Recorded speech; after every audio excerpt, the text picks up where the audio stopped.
Do you know what happens when an entire town agrees to forget the truth? When 287 people make a pact with silence, signing their names to a lie for the price of survival. The truth doesn't disappear. It waits, it watches, and sometimes it keeps a record. In the winter of 1927, a photographer traveling through rural Pennsylvania stopped in a town that didn't appear on any map he owned.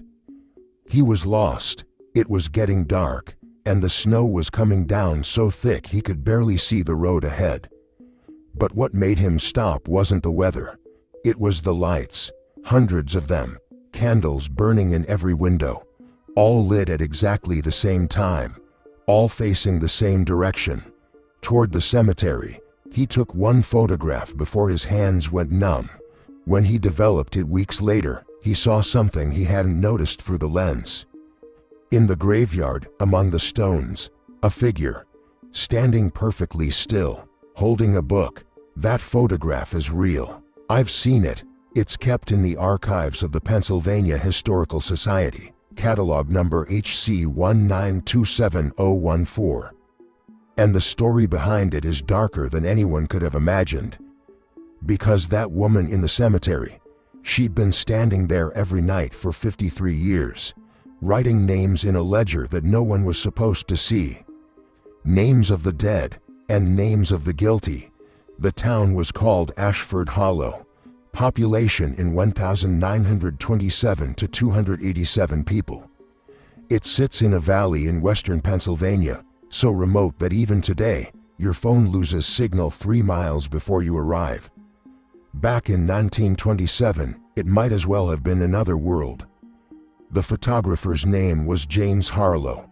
Age 34, he was documenting dying coal towns for the Atlantic Monthly. Forgotten places, ghost towns waiting to happen. But Ashford Hollow wasn't dying. It was waiting. Harlow had been driving for 6 hours when he first saw the valley. The road descended sharply through dense forest, and suddenly there it was, spread out below him like a secret someone had tried to bury. A handful of houses clustered around a central street, a church with a wide steeple, a general store, and on the hill above it all, separated from the town by the cemetery, a large house that must have been beautiful once. The old Ashford mansion, empty now, windows dark, but somehow still watching. The snow was falling harder and he needed somewhere to stay. When he knocked on the door of the first house he found, an elderly woman answered. She was wearing black, even though he'd learn later there hadn't been a funeral in weeks. She didn't seem surprised to see a stranger. She just looked at him with these tired, knowing eyes and said, "You're here about her, aren't you?" Her, not the town, not the lights, not us. Her. The woman's name was Margaret Doyle, 73 years old, widow. She'd lived in Ashford Hollow her entire life. She invited Harlow inside, sat him by the fire, and poured him coffee that had been sitting on the stove so long it was thick as motor oil. The house was small but tidy. Photographs on every surface, a wedding portrait, children in formal Sunday clothes, a young man in mining clothes, arms crossed, trying to look confident despite the coal dust still visible on his face. "That's my husband," Margaret said. "Robert died in 1889, 15 years after the collapse. But the mine killed him anyway. Just took its time about it." Margaret settled into her chair, the fire casting shadows across her face. "The mine gets everyone in the end. The ones who died that day were the lucky ones, in a way. Quick, over, done. The rest of us, we've been dying slowly for 50 years. Breathing coal dust, breathing guilt, breathing lies." She paused, staring into the flames. "You want to know about the lights, don't you? About why we still do it after all these years?" Harlow nodded. "It started the year after the collapse. 1875, March 12th, the anniversary. Someone lit a candle in their window at 6 o'clock. Then someone else did, then another. By the end of the night, every house in town had a candle burning. She looked at Harlow directly. We never talked about why, never organized it, never made it official. We just did it. Every year, same day, same time, a whole town lighting candles for men we'd promised to forget. But why 6 o'clock? Harlow asked. Margaret's expression darkened. Because that's when she lights hers. Every single night, rain or shine, winter or summer, 6 o'clock, the candle appears in the window of the old Ashford house. Has for 53 years. And when we saw that light, I suppose we wanted her to know she wasn't alone. That some part of us remembered too. Then she told him, "There's a woman who lives at the edge of the cemetery. Every night she writes in a book. A ledger, really, like the kind accountants use." Harlow asked what she was writing. Margaret leaned forward, her voice dropping. Names. The names of everyone who ever lied about what happened in the mine. Now, Harlow didn't write for tabloids. He didn't chase ghost stories. He was a serious journalist working for one of the most respected magazines in America. So his first instinct was skepticism. But Margaret wasn't finished. She reached into her apron pocket and pulled out a small piece of paper, folded many times until it was no bigger than a postage stamp. "My husband gave me this the night before he died. Told me to keep it. Said if anyone ever came asking about the mine, I should show them." She unfolded it carefully. The paper was old, brittle, yellowed at the edges. It was a receipt from the Ashford Coal Company, dated March 18, 1874. Paid in full for silence regarding incident of March 12. Amount, $200. At the bottom, a signature, Robert Doyle, Margaret's husband. They paid him to forget his brother died down there. They paid all of us. And most of us took it. Because what else could we do? She folded the paper back up, but she didn't put it away. She held it in her palm like it weighed 100 pounds. Robert kept this hidden for 15 years. Never told me about it. When he was dying, when the coal dust had finally filled his lungs and he couldn't breathe anymore, he gave it to me. Said he wanted someone to know.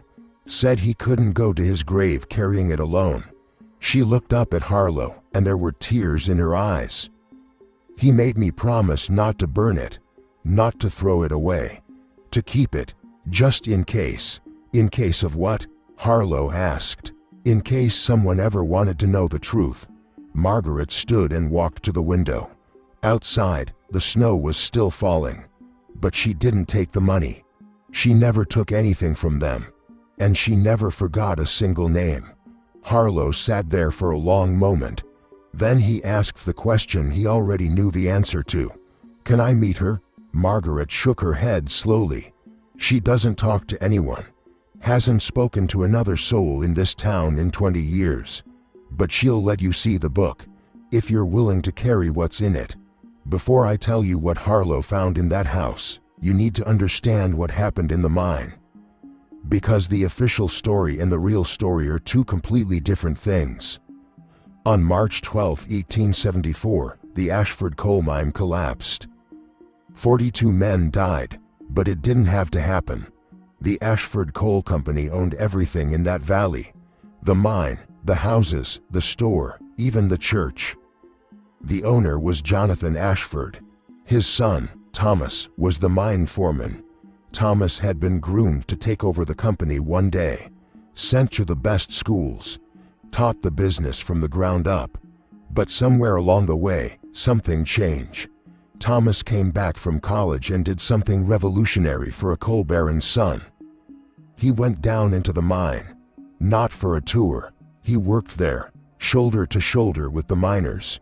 For 6 months, before his father found out, Thomas Ashford swung the pickaxe and breathed coal dust and learned what it meant to be expendable. And he fell in love. Her name was Eleanor Gray. She was the daughter of the schoolteacher.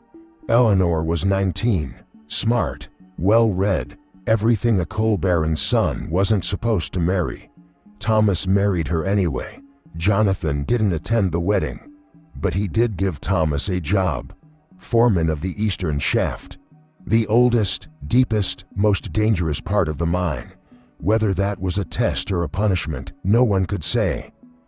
Thomas took the job and tried to keep the men under his command alive.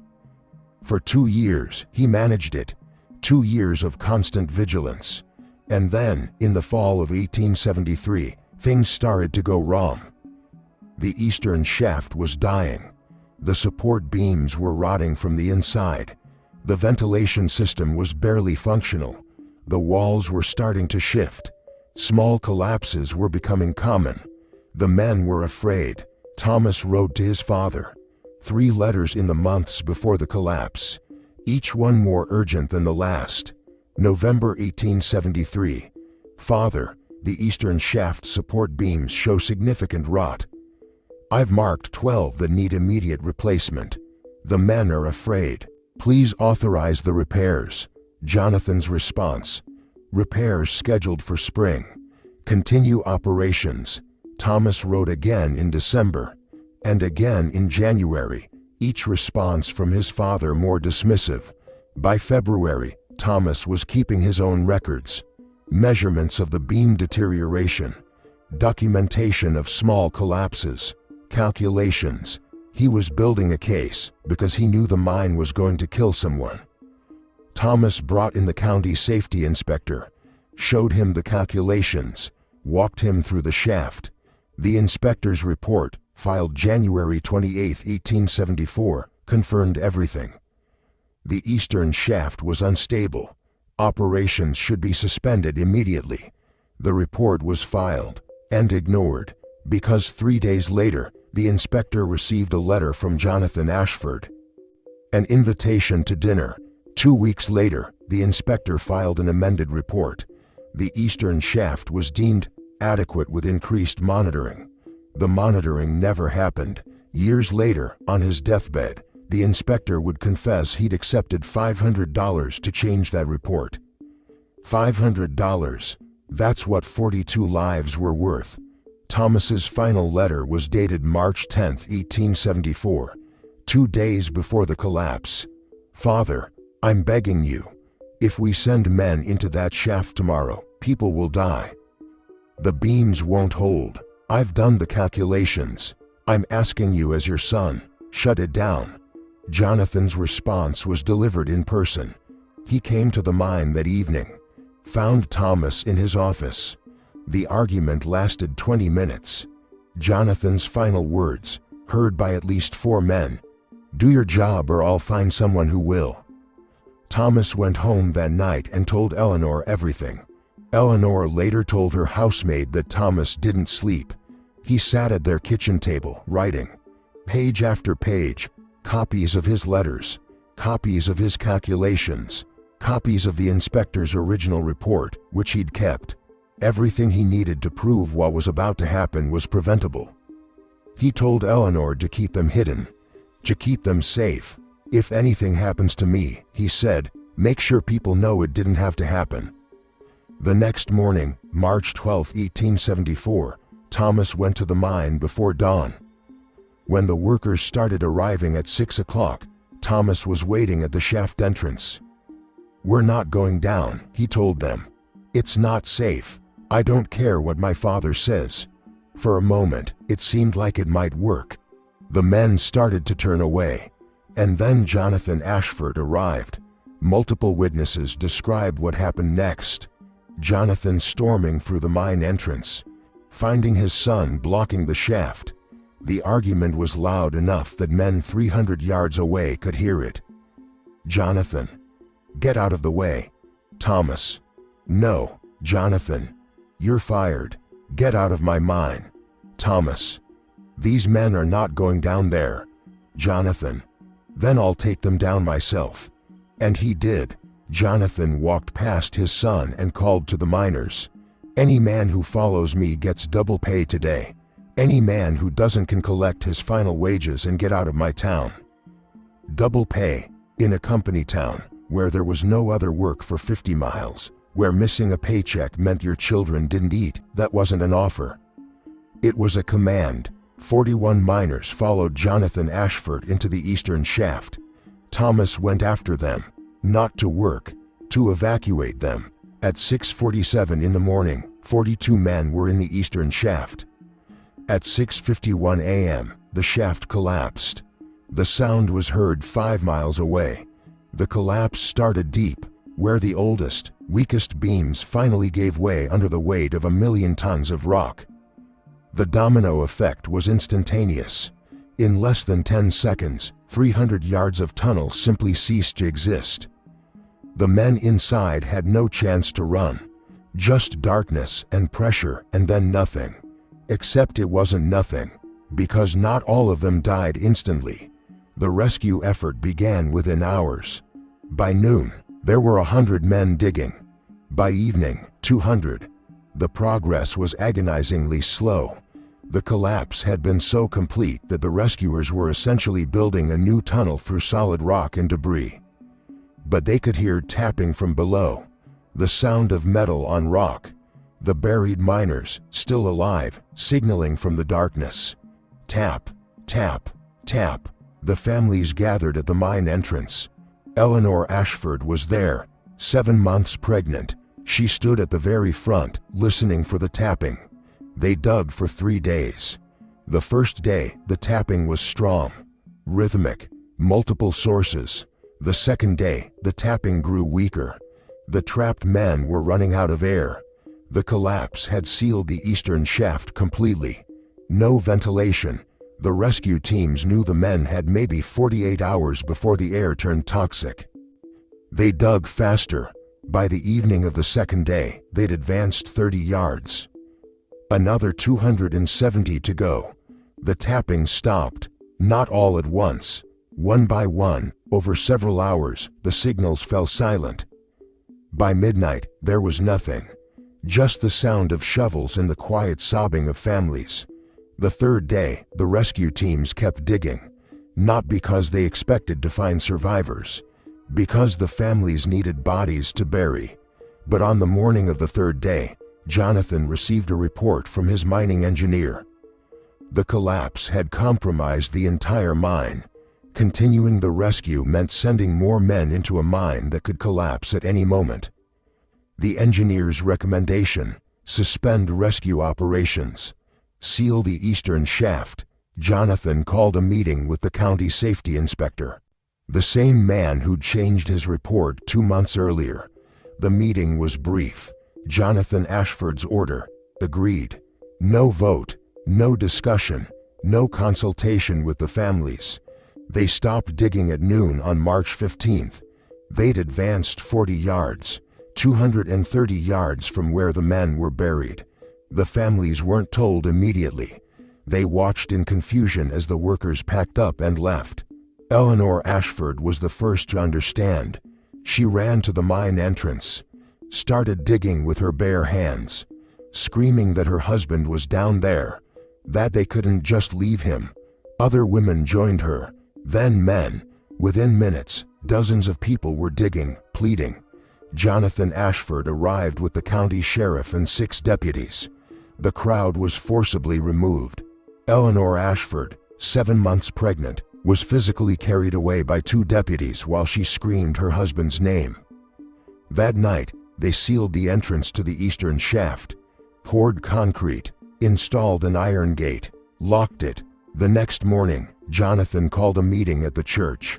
He summoned every family who'd lost someone, made it mandatory. The church was packed. Women in black, children who didn't understand why their fathers weren't coming home. Jonathan Ashford stood at the pulpit. It is with profound sorrow that I must inform you that the rescue operation has been concluded. The conditions below are too dangerous. We cannot risk more lives. Your husbands, your fathers, they did not suffer. The collapse was instantaneous. They felt no pain. It was a beautiful speech. Moving, carefully crafted, also a lie. The tapping had proven men survived the initial collapse. But Jonathan continued, the Ashford Coal Company recognizes its responsibility to the families of these brave men. While no amount of money can replace a husband or father, I am authorized to offer compensation. Then he made the offer: $200 per widow, $50 per child. Funeral expenses paid in full. For context, the average miner made about $300 per year. For many families, this was nearly a year's wages. All they had to do was sign a document, a simple release form stating that the collapse was an act of God, unforeseen and unavoidable. That the company had done everything possible, that no further claims would be made. One by one, the families came forward. Margaret Doyle signed. 3 children to feed. No other income. What choice did she have? By the end of the day, 41 families had signed. One refused. Eleanor Ashford. She stood up in that church, in front of the entire town, in front of her father-in-law, and she said, "My husband warned you. He begged you. He tried to stop this. And you killed him for it." The church went silent. Jonathan Ashford looked at his daughter-in-law with contempt. "My son died because he was too weak to do his job." He panicked. If he had simply followed orders, this tragedy could have been avoided. Don't dishonor his memory with hysterical accusations.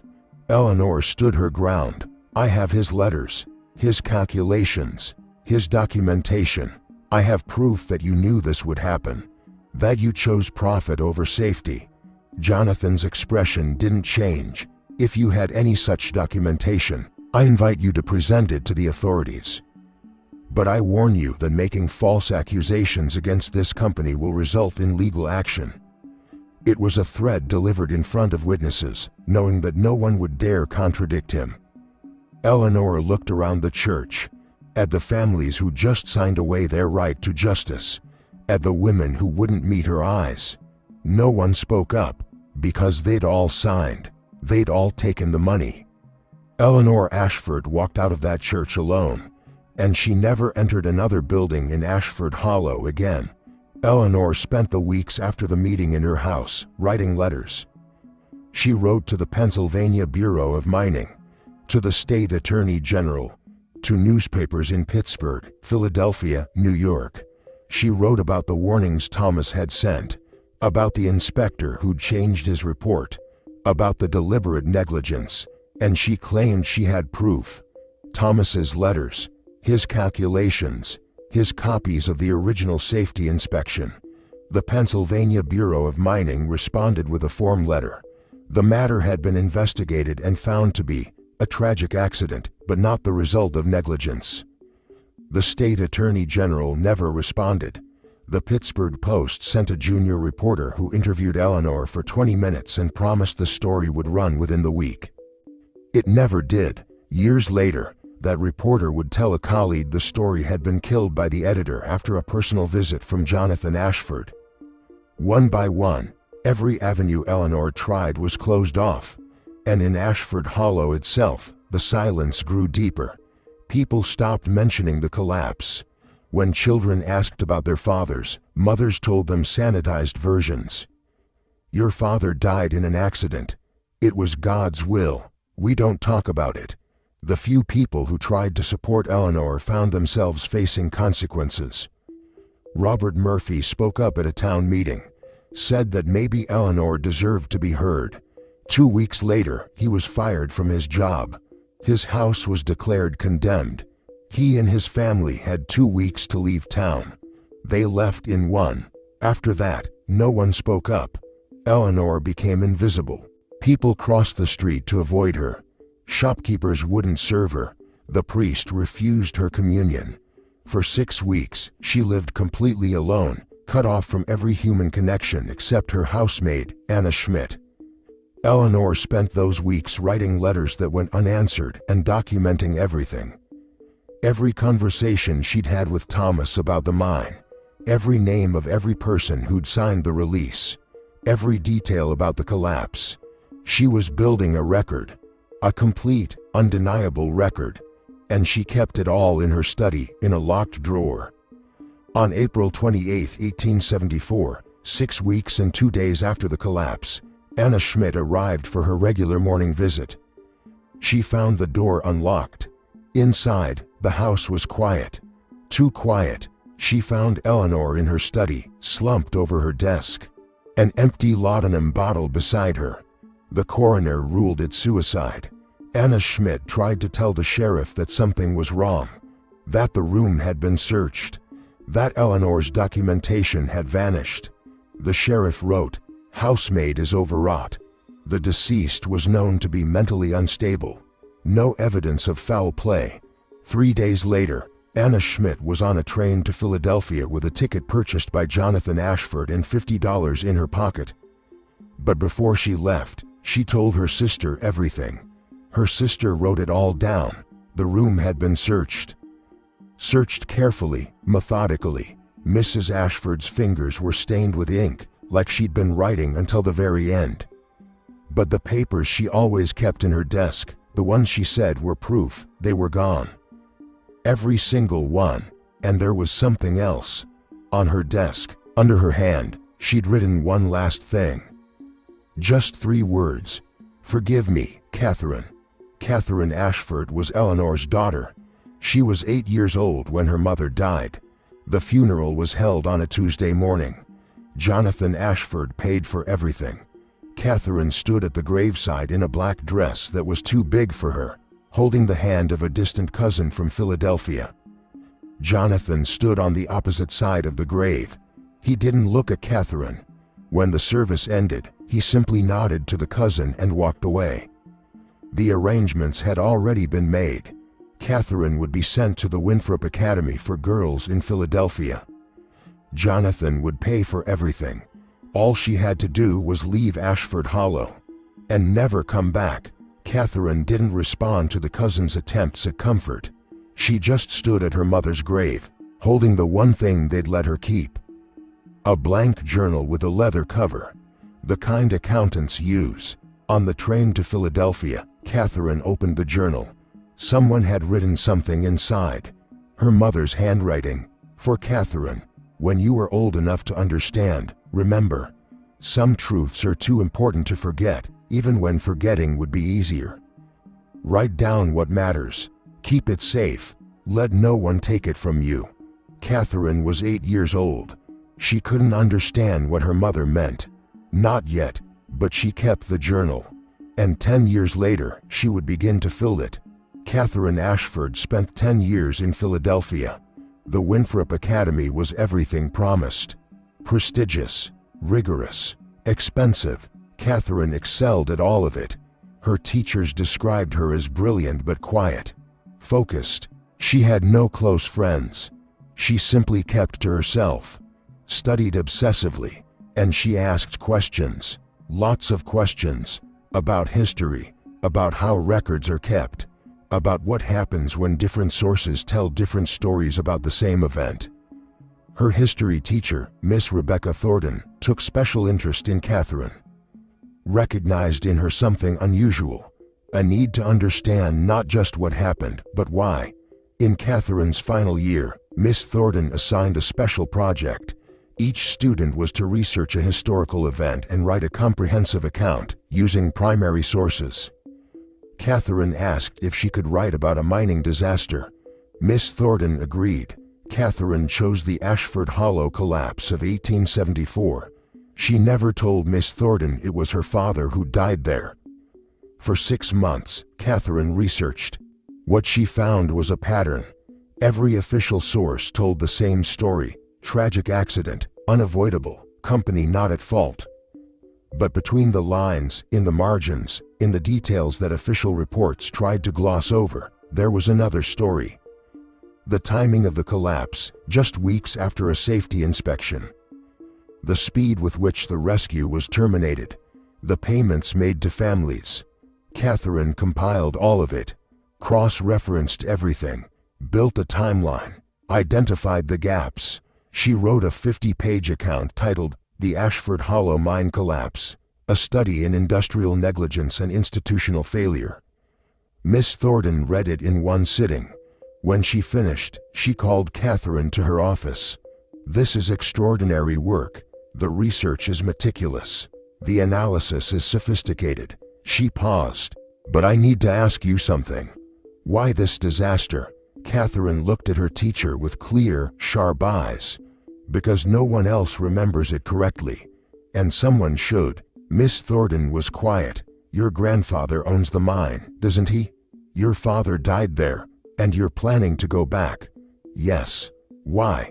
Because my mother tried to tell the truth and it killed her. I want to know if the truth is worth dying for, and the only way to find out is to try telling it myself. Miss Thornton closed the document and handed it back. I'm giving you the highest marks I can give. This is graduate level work. You could publish this. You could use it to get into any university. She paused. But if you go back to Ashford Hollow with this, you need to understand something.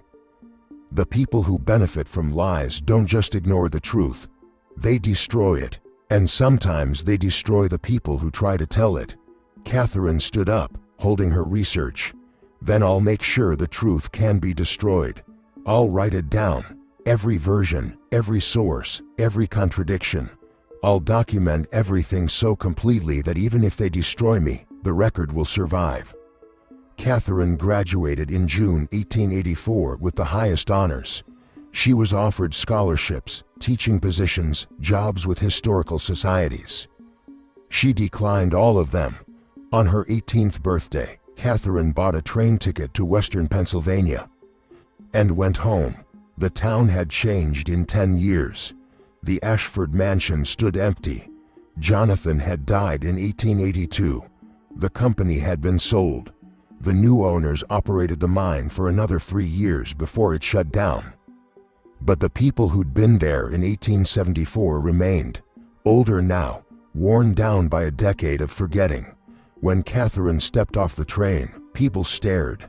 Some didn't recognize her at first, but then someone said her name, and word spread through the town like wildfire.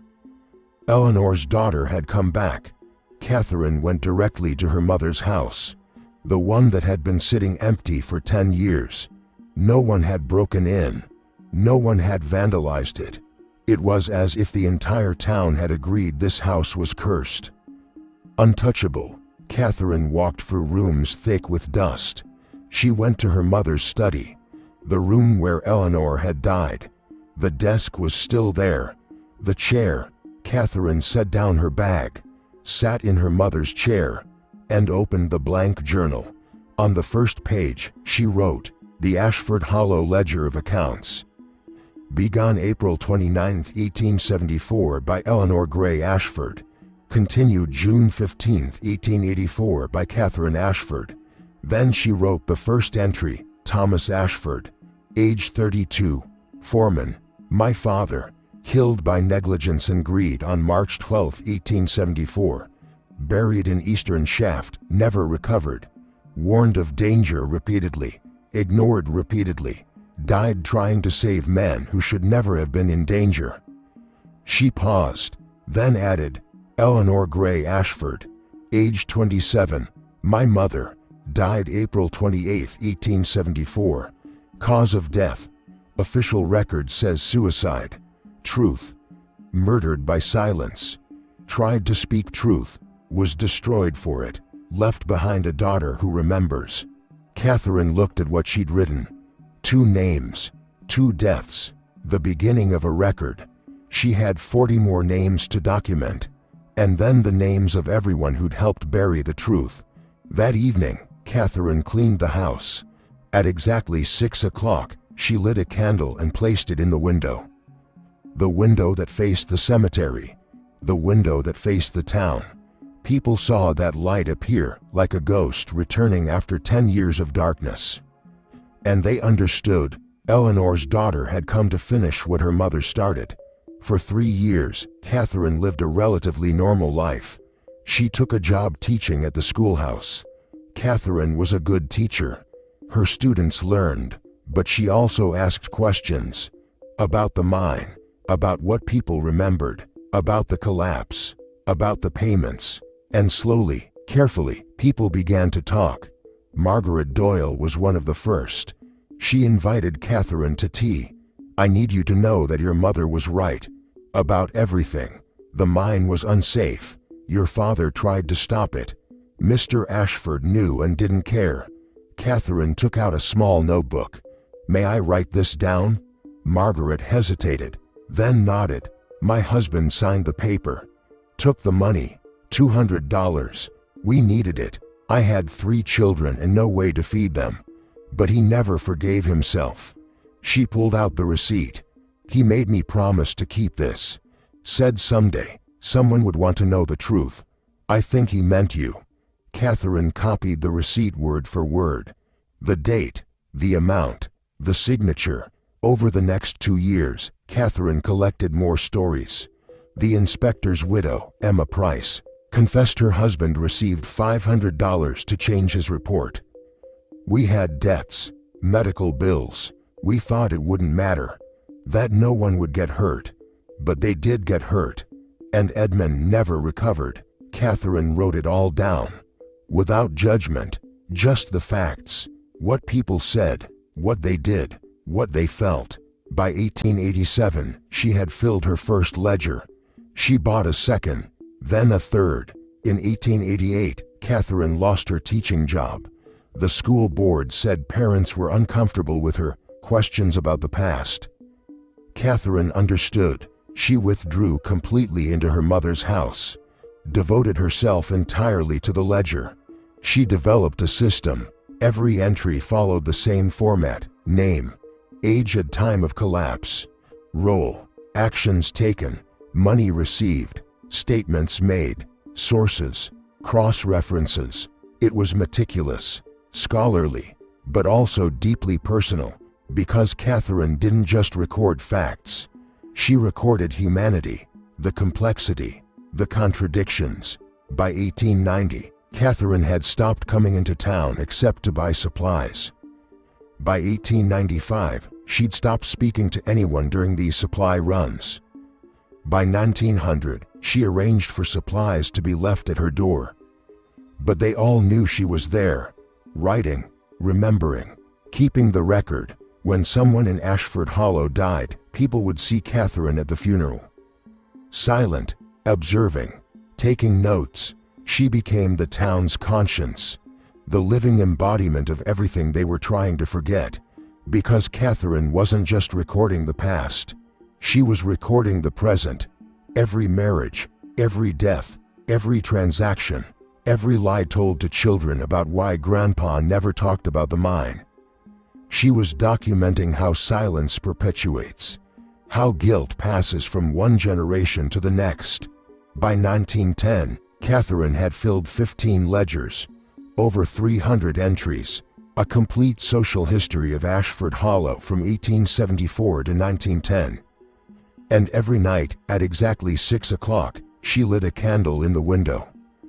People called her the keeper. And as the years passed, something shifted. They stopped resenting her, stopped fearing her, started respecting her, because Catherine wasn't cruel, wasn't vengeful. She didn't confront people publicly, didn't shame them. She just remembered, accurately, completely. The town made an unspoken agreement with her. We'll leave you alone. We won't destroy your work. And in exchange, you'll keep our history. All of it. Catherine accepted that role. For 53 years, she sat in her mother's study, writing, documenting, preserving, until the winter night in 1927 when James Harlow took her photograph. When Harlow walked up to Catherine's house, his hands were shaking. Catherine was 71, small, thin, silver hair pinned back, but her eyes were the clearest, sharpest he'd ever seen. She didn't ask who he was. She just said, "You want to see the book?" Harlow followed her to her study. Shelves lined with ledger books. 27 of them. On the desk, one book open. Beside it, a candle burning. "Before I show you," Catherine said, "understand this isn't revenge. This is accounting." She placed her hand on the ledger. "My mother tried to tell the truth and they killed her. So I became the place where truth couldn't disappear." She opened it to the first page. 42 names. The men who died.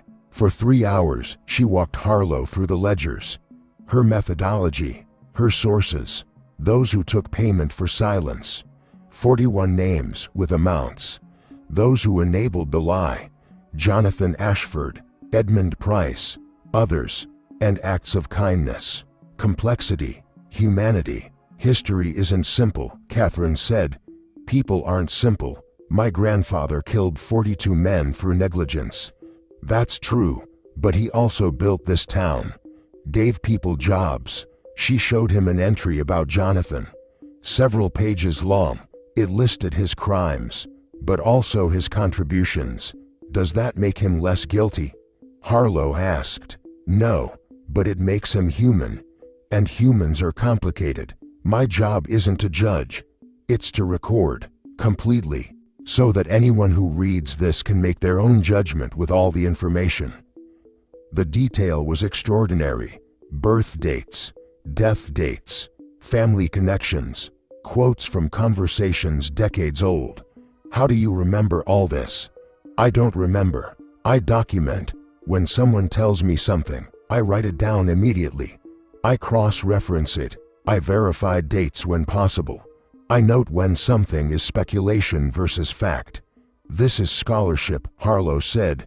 This is legitimate historical research. You could publish this. This could change how people understand labor history.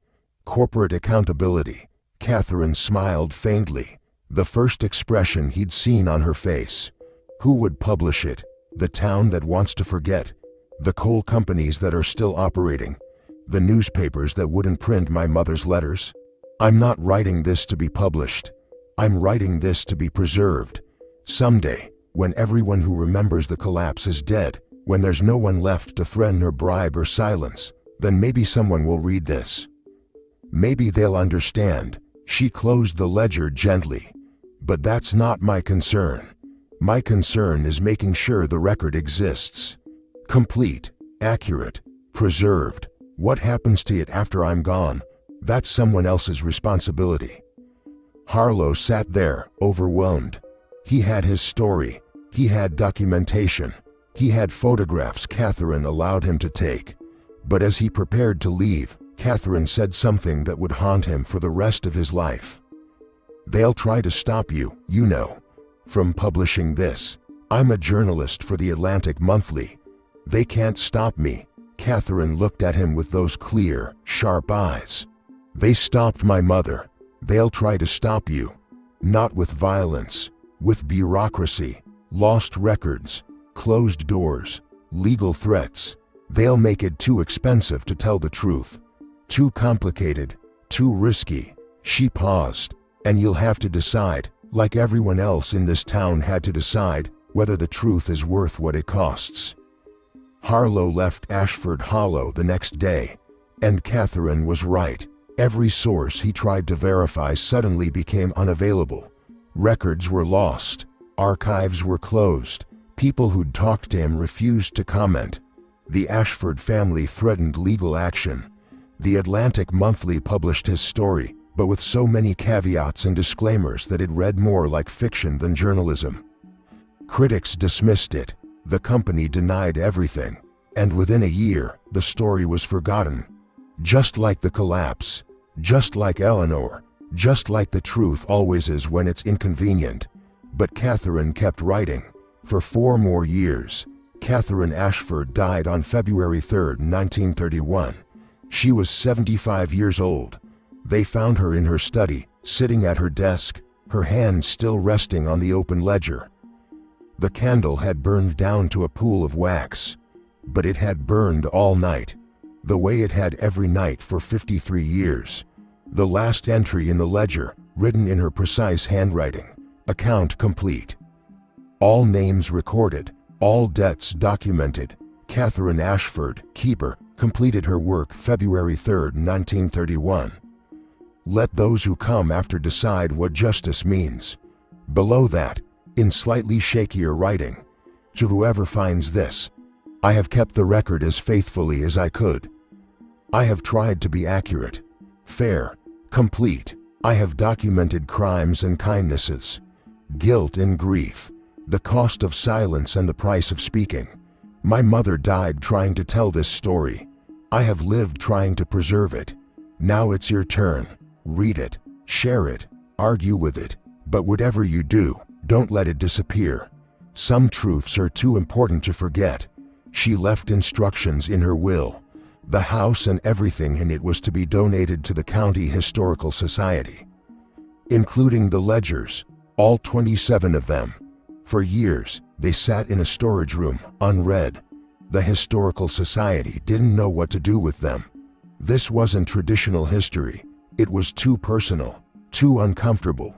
But in 1974, exactly 100 years after the mine collapse, a young historian named Sarah Chen found them. Granddaughter of the Sarah Chen who'd negotiated for $250. Who'd told Catherine that survival mattered more than pride. Young Sarah spent 3 years cross-referencing everything Catherine had written. Census data, death certificates, property records, and she discovered something remarkable. Every single entry that could be verified was accurate. Dates matched, names matched, financial records confirmed the payments. Catherine Ashford hadn't been paranoid. She hadn't been mad. She hadn't been seeking revenge. She'd been right about everything. Sarah Chen published her findings in the Journal of American Industrial History in 1977. A comprehensive analysis of the Ashford Hollow mine disaster, based entirely on Catherine's ledgers. The article was titled, "The Keeper's Account, Private Memory is Public Record in Post-Industrial America." It won awards, was cited in dozens of subsequent papers, became required reading in labor history courses, and it did something Catherine never lived to see. It made the truth undeniable. 3 months after the article was published, the Pennsylvania State Legislature passed a resolution officially acknowledging the negligence that led to the Ashford Hollow mine disaster. The resolution cited newly discovered historical documentation that proved systematic safety violations and deliberate suppression of evidence. They couldn't prosecute anyone. Everyone involved was long dead. They couldn't provide compensation. The company had been dissolved. But they could acknowledge, could name, could remember. The resolution listed all 42 men who died by name, with their ages, their families.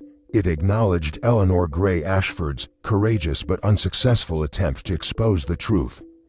And it honored Catherine Ashford as a pioneering historical researcher whose meticulous documentation preserved evidence that official sources had failed to maintain. It wasn't justice. Not really. Justice would have been those men not dying. Would have been Eleanor living to see her daughter grow up. Would have been Catherine not spending 53 years alone. But it was acknowledgement, and sometimes that's all history can offer. The truth, spoken clearly, officially, permanently, so that no one can claim it never happened. Today, you can visit Ashford Hollow. It's barely a town anymore. Maybe 70 people live there year-round. The mine is long closed. Most of the original houses are gone. But Catherine's house remains. The County Historical Society maintains it as a museum. They've preserved her study exactly as she left it. The desk, the chair, the view of the cemetery, the shelves with all 27 ledgers now behind protective glass. Everything Catherine spent 50 years hiding is now open to the world. Because that's what she wanted. Not secrecy, not revenge, just memory, accurate, complete, unforgettable. And every evening at 6 o'clock, a volunteer lights a candle in the window. The same window where Catherine lit her candle for 53 years. The same window her mother looked through while writing letters no one would answer. The flame still burns, because some truths are too important to forget. The photograph James Harlow took that night in 1927 is still in the Pennsylvania Historical Society archives. You can see her, the woman in the cemetery, standing among the stones, and in her hands, a book. The ledger, the record, the truth, preserved in ink and paper and stubborn, relentless memory. Catherine Ashford spent 53 years in that cemetery, writing names, documenting lives, preserving what everyone else wanted to forget. She died alone, unmarried, childless, with no friends in a town that had spent decades avoiding her. But she left behind something more permanent than any of that. She left behind the truth. Complete, accurate, undeniable. And that truth, inconvenient as it was, uncomfortable as it remains, is still here. Still readable. Still teaching us that some debts can never be paid, some sins can never be forgiven, but all of it can be remembered. Should be remembered, must be remembered. Catherine knew that, learned it from her mother's death, dedicated her life to preventing it. And every evening at 6 o'clock, for 53 years, she lit a candle to remind us. The candle is still burning, and the names are still there, written in careful handwriting in 27 ledger books, waiting for anyone brave enough to read them. Waiting to be remembered.